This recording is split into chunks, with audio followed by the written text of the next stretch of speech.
I mean, the biggest differentiator is that we triage cases. So we'll see everyone, assess the acuity of their case, and depending on their needs, see them as quickly as possible. If they can wait, then we find an appropriate time for their appointment. The value add to the healthcare system is an increase in total cost of care savings. Patients that otherwise would be hospitalized or gone to the emergency room. Mm-hmm. It is very costly, especially if it's unnecessary. So we prevent a lot of that. Yeah. From a patient outcome perspective, we prevented deterioration in signs and symptoms. So patients that would otherwise decompensate, do worse, be a danger to themselves, a danger to others, potentially relapse if there's a history of substance use, all that could be prevented with early intervention. Hello, everyone, and welcome to the Business of Learning podcast. My name is Joao Camargo, and my guest here today is Tamir Aldad, who is the CEO of Mindful Care. Tamir, thank you so much for being here today. I'm excited to have this conversation. Thank you for having me. Why don't we start off with how I usually start these conversations with every single guest, which is, hey, just tell everyone a little bit more about Mindful Care, who you guys are, who you help, and any other context you'd like to share about the business.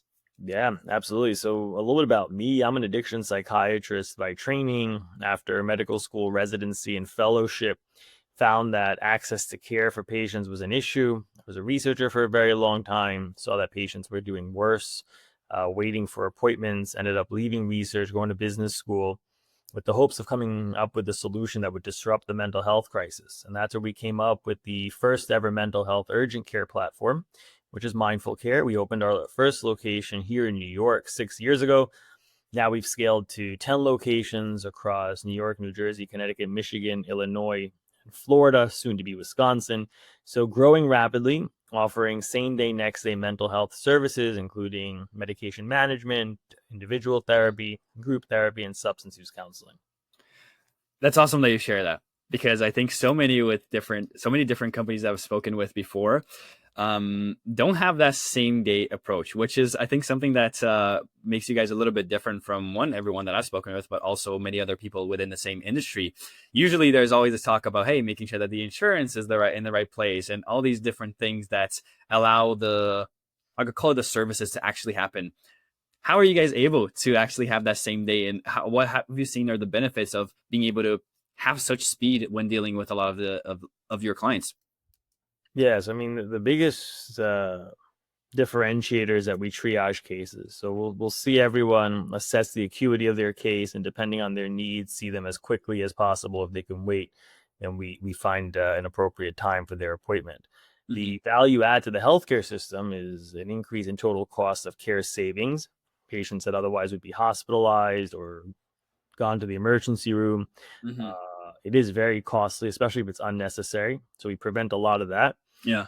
From a patient outcome perspective, we prevented deterioration in signs and symptoms. So patients that would otherwise decompensate, do worse, be a danger to themselves, a danger to others, potentially relapse if there's a history of substance use, all that could be prevented with early intervention. And that's awesome. I think that's so key, right? Because so many times, I might generalize here, so if I'm stepping on anybody's toes, sorry, I guess. But a lot of times they don't really care about the patient's health. They just care about, hey, how much am I actually bringing into revenue for the company, the organization, the system, whatever it might be. But I think it's always important. Yes, as a business, there always has to be that money that comes in, or else the impact can't happen. But if the impact is efficient and people really get the value that they choose, or the value that they need to get, then they can choose to come back, which allow the business to grow. Impact grows, everybody is happy. So it's interesting that you're mentioning that. So thank you for sharing that side of things too. Tell me a little bit more. It's quite a balancing act, particularly because we accept Medicare, Medicaid, and commercial insurance. Right? We have a very small private paid cash patient base. Mm-hmm. Even more complicated, right? To Yeah. make sure that the business is sustainable, because mental health in general as a model is very, very difficult in terms of building a profitable business if you're accepting Medicaid. So even navigating that has required a lot of strategy and creativity. And it's interesting, and I'm wondering if this is the same for you guys as well. I've spoken with a couple other companies that are also in the mental health space, and there's always maybe 1, 2, 3 patterns of most common situations for a lot of these patients coming in. Is that also the case for you guys, or is it really a wide array of certain situations?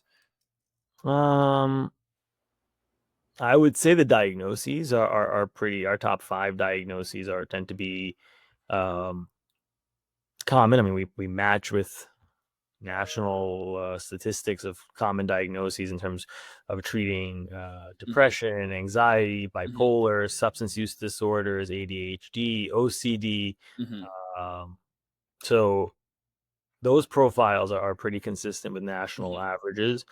Uh, and I would say we're intervening early, so patients are a little healthier if they come to us before they Mm. come to some other places where they've had to wait 6 to 8 weeks for an appointment and they've Yeah. deteriorated over time.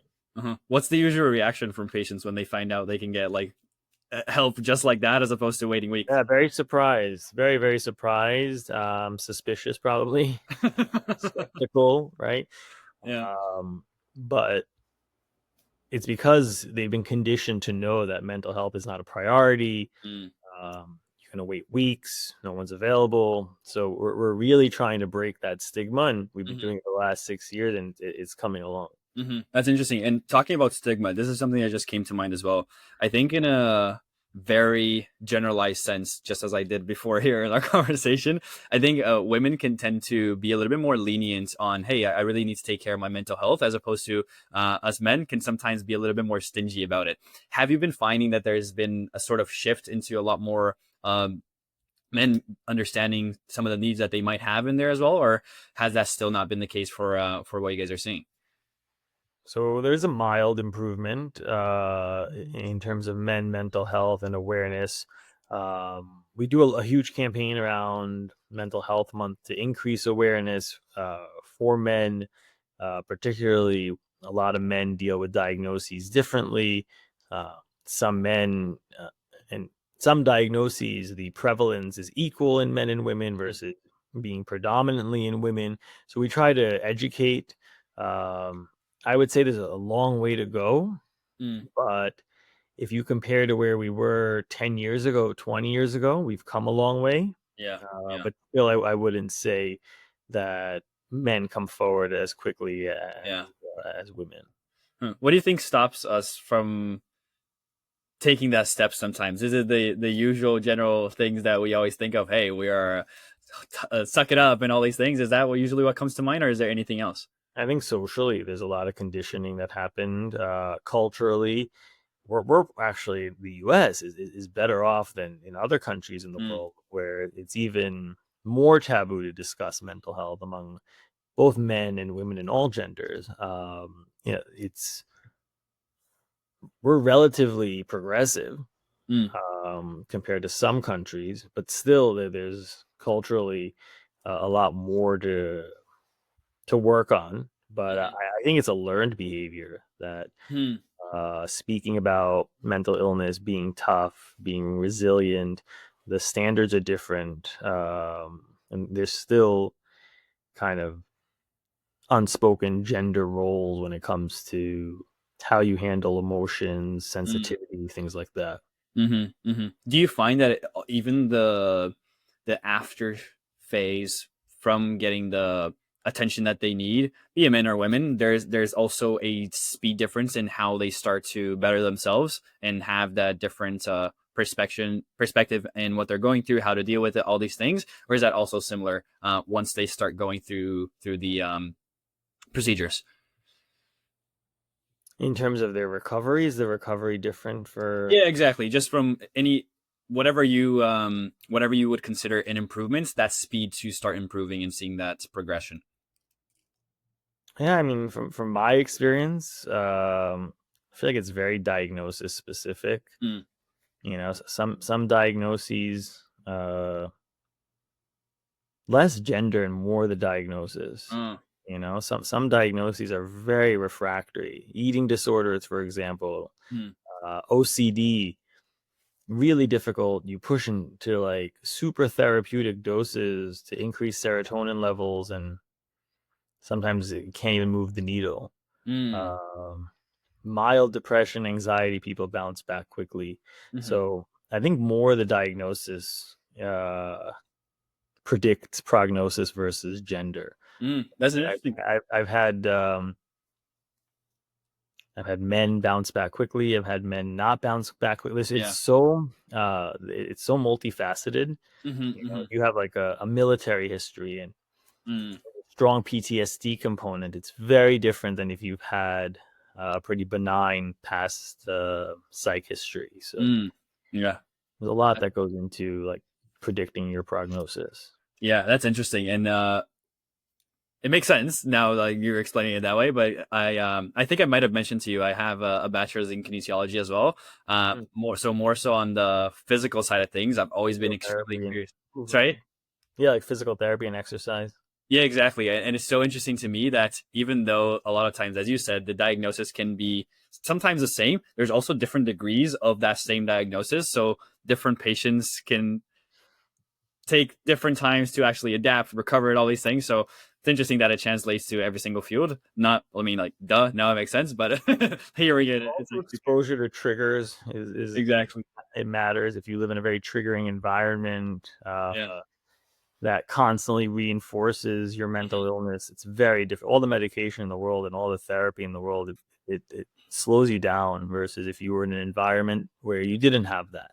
Mm, Not everyone can escape their environment, yeah. right? So a lot of variables make it um, either more taxing or support the Hmm. recovery. Awesome. Thank you for sharing that. I would love to shift our conversation here, Tamir, into the business itself, really, because as you said, it can be really tough to scale and get it to a point where it is profitable, it is growing, it is increasing the impact. But you have done that. You've scaled to over 6 locations, over 6 states now, even expanding beyond that. Tell me about some of the things that maybe you wish you knew before you started that would make that process even faster, even better, and how you're also thinking about the vision ahead. I think the part that you could never really appreciate is like a lot of the components that aren't predictable that impact your business, right? In theory, you can study the textbooks all day long, but at the end of the Mhm. day, how much is it really going to cost you to acquire a customer? Does it really end up costing that? Um, how much are you going to be reimbursed? Sure, you could look at average reimbursement, but at the end of the day, you're going to get fee schedules and you're going to get contracts. And there's a little bit of a gap between Mhm. what you do on a whiteboard and reality. Mm. So that that definitely is almost impossible to predict. I would Yeah. say the most important thing that we knew but can't emphasize enough is strong unit economics, Mm. and really making sure that you know the cost structure of the business, the expenses, and you really mapped it out at, at the unit level, and then you could scale that unit. And however you define the unit, that's on you. Mhm. Um, but going back to the basics, Yeah. because What do you quick just sorry to interrupt you here. When you mean the unit level, what do you mean by that? Do you mean that in terms of the each location or each unit of the business in terms of this different marketing spend or just different statistic, this different that this or that? no, so more a function of let's say it was a store, right? Sure. So if it was a store, then you can make the unit the store so that how much revenue does that store generate? Got it. What are the expenses of that store? How profitable is a store? And make the store a unit and then keep opening more and more stores. Got it. Got it. Um, it could be a region, it could be a market, it could be a state, it could Mhm. be, Mhm. right? But defining that unit, understanding the economics of that unit, and knowing what it would look like to assign a multiple to that unit as you scale. Um, Strong unit economics is a game Mhm. changer. So Mhm. otherwise, you become just a very, very big mom and pop operation. Okay, Hmm. you could be 10 times bigger than us and still be mom and pop. And the Yeah. size and has nothing to do with mom and pop. I know companies much bigger than mine that operate with mom and pop sophistication. Hmm. Revenue is much larger than ours. EBITDA is everything. They're much more impressive when you look at their financials, The but infrastructure. not at how they're scaling and not Mm. at their SOPs and not at the way they're structured. So going back to the basics is key, and Mm. knowing your unit economics is what will really change how quickly you're able to scale. That's awesome. I really like that insight. I don't think I ever heard it in that sense of breaking it down to each specific unit. So that's very, very valuable. So anyone that's listening, note that down. And I would love to also understand, as you are growing more of these locations, what were some of the biggest challenges in making a lot of that happen? And also, even when it comes to now, how is that different from the challenges that you guys are facing now, from scaling, growing, and now having that set foundation to scale and grow the from what you've built? So how do those challenges differ? Sorry. Yes, I mean they say with children, right? Older children, bigger children, bigger problems. Yeah. Um, it's same thing with the business. Mm, I would say each phase of the business is beautiful in and of itself, with the obstacles it brings and the success it brings. So I wouldn't trade any period that we've had growing. They all I learned from all of them. The challenges served a purpose. Kind of really positive and mm-hmm. enjoyed the journey. The difference in the challenges now, I would say, is the risk profile and the impact is a lot less forgiving, right? So if you're thinking of driving 20, 30 miles an hour, if you go left or you go right, you can kind of course correct pretty quickly. Once you're driving 100, 120, if you want to go even just slightly left, Mm-hmm. you better make sure that that's the direction you want to go in, because it won't be as forgiving even if you move the steering wheel just slightly. So from that perspective, the decisions are heavier, right? I Mm-hmm. can't allocate a couple $100,000 more towards something to later be like, whoops, Mm-hmm. that wasn't what we wanted to do, right? Yeah. So I would say the problems have a different risk profile and Mm-hmm. require a different level of diligence than they used to. But it's high risk, high reward. The Yeah. impact is also much greater. Interesting. Yeah. So that intentionality, it sounds like, behind each of these actions is one is going to be more elevated on the risk side, of course, more even better on the reward side, but being able to have the mental, I'll call it mental capacity. If you don't like that frame, please tell me. But the mental capacity to make these decisions in what's going to be best for the business itself, as opposed to where in the beginning it's like, hey, we're just kind of figuring it out, and if it's the best for the business, we'll find out as we go. But now Yeah, there's that leverage. those days aren't. Not many decisions fall into that category anymore. Of Uh, we can experiment and figure it out. We mhm, really need to make sure we have a lot of. We're very intentional in our decisions, and that mm. takes just takes a different level of work. Yeah, no, that's awesome. I would love to also understand. I have a couple final questions for you here. One is a question that I ask almost every single guest, so you will also be a victim of it. And then lastly, we'll get to the final question here as well. We'll start with the first one, which is this. Let's say you had a magic wand and you could just wave this wand and solve one challenge within the business. Maybe it's something that has to do with the client acquisition cost, whatever it might be. I don't really know what you guys are going through. That would allow you to achieve all the revenue goals, all the impact goals, all the targets that you have for the organization. I know that sometimes, like you said, we have many different priorities, but you solve this one, you can just focus and solve and fix one thing. Sorry. What's the one thing you like to fix to achieve all your goals in the company? Mm, I would say if customer acquisition cost month over month was predictable without variability and demand wasn't seasonal, that'd be very nice. Hmm. Can you tell me a little bit more about that? Yeah, so summer months in mental health tend to be slower, CAC tends to be higher.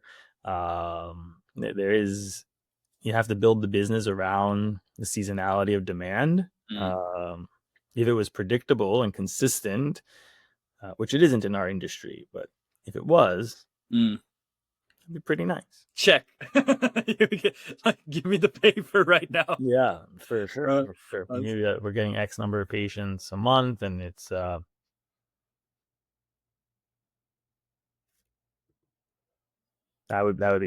that'd be huge. Amazing. Thank you for sharing that. And then my final question for you here, Tamir, is actually not a question from me. It's a question from our last guest to you, and they had no idea who you were. Mm, So here it is. You ready for it? sure. If you'd like to leave the world better than you found it, what does that mean to you?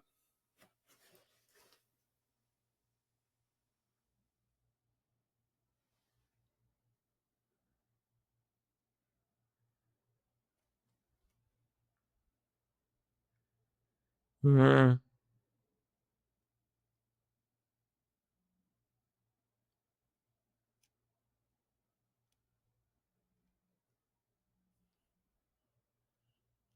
yeah, it's tough. How would I how leave the world better than I found it? What would that mean?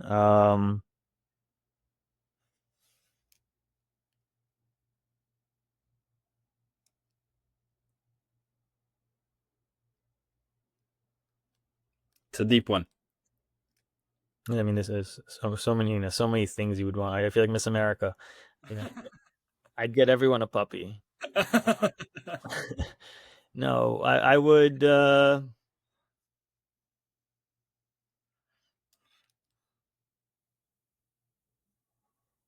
Probably a good place to start is end corruption. There's a Mm, lot of, I mean, not in my circles, but mhm. there's a lot of places in the world that are incredibly corrupt. The rich are getting richer, the poor are getting poorer. Um, I would say if I could leave, if you could eradicate corruption in some countries where people are really suffering, Mhm. that'd be a game changer. I would agree. I would definitely agree with that. Thank you so much, Tamir, for your time, for all your insights, everything that you shared. So valuable. Where should people go if they want to learn a little bit more about you and, of course, a little bit more about the company? Yeah, you could visit us at www.mindful.care is our website. Same day, next day mental health. Happy to help as many people as possible. I will leave everything down below here if you're watching it and you want to check it out, of course. And if you're still listening to this conversation and you want to hear more conversations like this, please hit the subscribe button and I will see you on the next episode. Tamir, thank you so much for your time again. Of course, thank you for having me.